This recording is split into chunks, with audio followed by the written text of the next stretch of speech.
of live action in the main arena here, and it continues right now with our D-Day 75 convoy, and I'll hand you over to David Fletcher, MBE. He'll be telling you all about the vehicles that you'll be seeing in the main arena. David. Right, I'll just get into position. So what we're going to do is look at some of the vehicles that took part in the D-Day landings. And we've got quite a good representative collection here. The first one into the arena is the Jeep, probably one of the best known military vehicles of all time. Known as the quarter-ton 4x4 in American speak, but basically a feed car with four-wheel drive, seats for 4 people, but used for just about every imaginable thing you can think of on the battlefield, and incredibly useful. It's followed by the Daimler Dingo, which is a 2-man scout car, a British vehicle, powered by a 6-cylinder Daimler engine and driving through a 5-speed pre-selector gearbox, which makes the vehicle very easy to drive. You've got a pedal, rather like the clutch pedal, but it's really a gear change pedal. It's quite weird. But once you get used to it, they're a marvellous thing to drive, except you're sitting in a rather curious position, because you have to look out over your left shoulder to see what's happening when you're going backwards. You're sat in a seat which is at an angle itself, and that really is most unusual when you're sitting there. But that's the Daimler Dingo. It has about 13 millimetres of armour at the front, so it's quite effective as a fighting vehicle, but not in the same league as a tank, and not used for the same purpose. The great thing about them was their stealth, their ability to sneak up, gather information and get out. And that's what they were really meant for. And one of the best inventions of the war, I think, the Daimler Dingo, one of the most effective light vehicles they'd ever made at least a go at making enough of. They built large numbers of them, and they were very effective. Now this vehicle is unusual.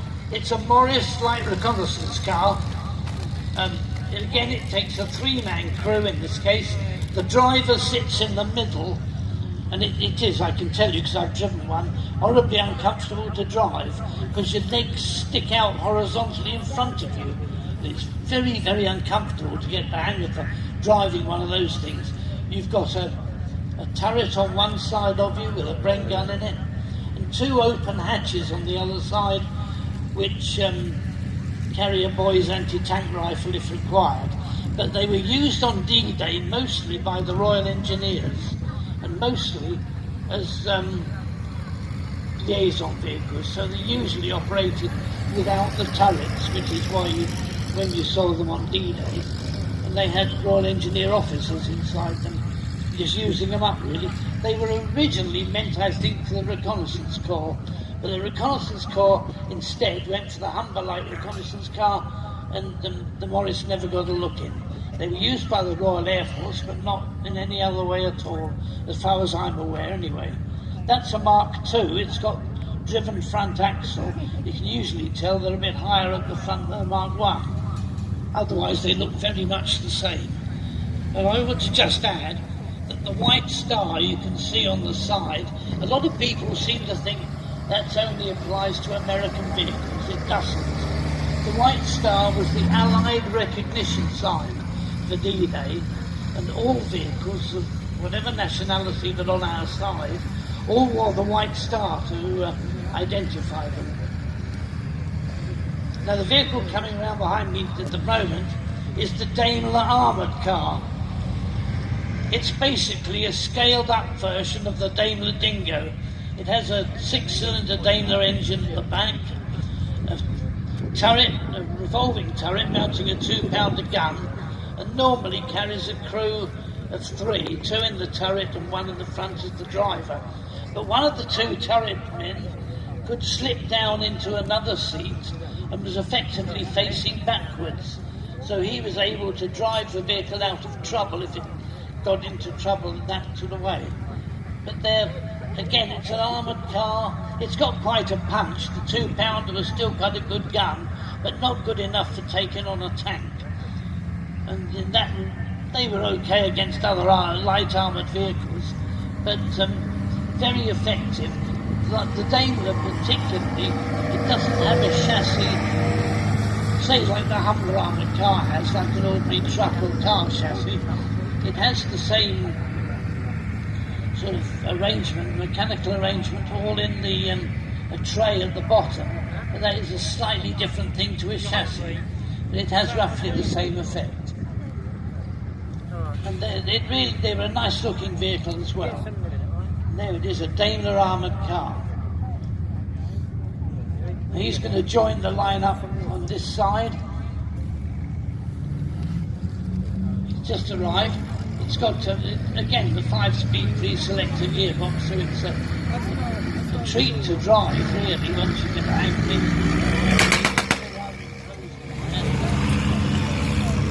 Now, there are two vehicles coming round at the moment. One of them is an American half-track. In particular, it's the M16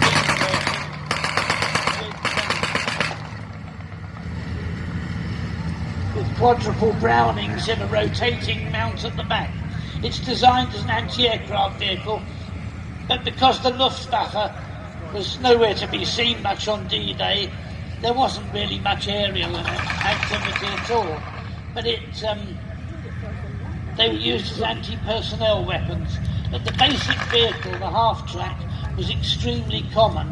They were American built, but they were used by American and British forces as armoured personnel carriers, as tractors for anti-tank guns, that sort of thing, and as general runabouts. They even had ambulance versions of it. But that's really quite an astounding vehicle. They were built by White originally and by a number of other American manufacturers, and it's fitted with a driven front axle. Now that's quite unusual compared, say, with the German half-tracks, which have longer tracks but don't have a driven front axle. In that sense, it gives them a good off-road performance. It also means that if the vehicle breaks down, you can if the tracks pack up or anything like that, you can more or less get back home running on the front axle with the driven wheels. But that's like the only way. They really are an interesting vehicle. They've got a winch on the front. You can see the powered winch sticking out in front of the vehicle, which gives them a bit of extra cover for winching themselves out of trouble. And they're a very distinctive vehicle. You can spot them at once. The Israelis great interest in them for a while, but the half-track's really gone into abeyance now. Now this vehicle, the one following the half-track, is a universal carrier. They're normally known as the Brengun carrier, but that's really a misnomer. That was a name that was given to an earlier version. They're powered by a Ford V8 engine driving through a conventional gearbox, and they're quite unusual to drive. You've got a steering wheel as if you were driving a car, and that steering wheel activates a tubular cross member in the chassis which actually displaces some of the suspension. So in doing so you can curve the track and make the thing go around the corner like a motor car, which is quite unusual. Now one of the real stars of the show, this is a Valentine DD. Now, despite the fact that a lot of people think DD stands for Donald Duck, it actually stands for Duplex Drive. It was the invention of a chap called Nicholas Straussler and involved that screen, which you can see folded down on the tank, that raised up to the level of the turret, and it caused the vehicle to float. It's driven in the water by a propeller at the back and becomes an amphibian. Now the actual Valentine wasn't used on D-Day. They used training in Britain and operationally in Italy, but the vehicle we used on D-Day with the DD appliance attached is German. The great advantage of the Sherman was that it could travel in the water with the gun pointed. The Valentine had to reverse its turret because the gun was in the way of the screen. That meant when it landed, it was supposed to turn its turret round before it could fire. That's quite an interesting arrangement. This is the 6-pounder equipped version of the Valentine. It's beginning to get a bit cramped inside the turret. It's powered by a GM diesel rather than any other engine in the back, and has what's known as the carbon bright ideal suspension.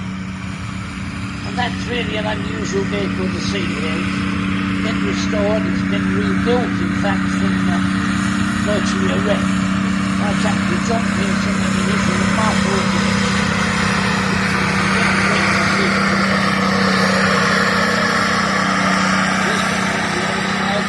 Some vehicles have lined up over there to show themselves off. The Valentine's coming round again. You've got the driver in front, 2 men in the turret, and a 6-pounder gun for when you really need it. But it was probably a little bit long in the tooth for D-Day. They were actually used, there was a dreadful accident just outside Poole Harbour, not far from here,